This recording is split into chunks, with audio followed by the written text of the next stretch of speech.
Tara, luto tayo ng mabilis ang sinigang.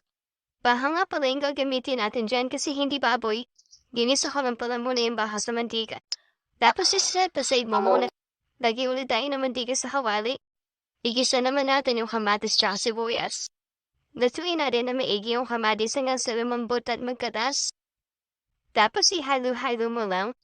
Mabilis lang tayo magluluto mga 2 minuto tapos na to. Tapos saka mo ibalik yung baha. Ako pala yung nagbalik. Tapos ihalo-halo niyo lang para magsama-sama yung lasa.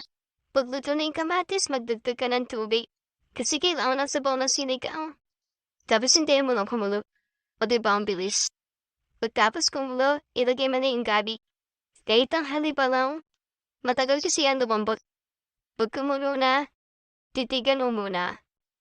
Tapos tsaka mo ilagay yung labanos. Marami yung labanos natin kasi di naman tayo maglalagay ng ibang gulay. Pakuluan mo lang muna ulit. Tapos ilagay mo na yung pampaasim ng nor sinigang mix sa gabi. Isang malaking pack na agad para pack na pack ang asim. Haluin mo lang para mahilo tsaka matunaw. Hayaan mo na ulit kumulo tsaka may lagay yung talong. Isang talong lang yan kasi di mo naman kayang dumalawa.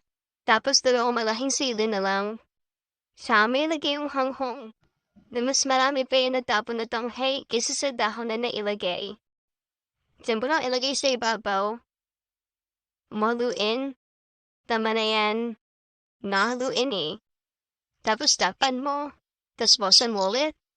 So diba may effects? Luto na yan. Tsaka mo haluin. Tikman mo. Tapos luto na yan. Okay daw. Okay daw ulit. Okay na pali. Patay mo na yung apoy. Tapos na yan. Kumain ka na. Okay, bye.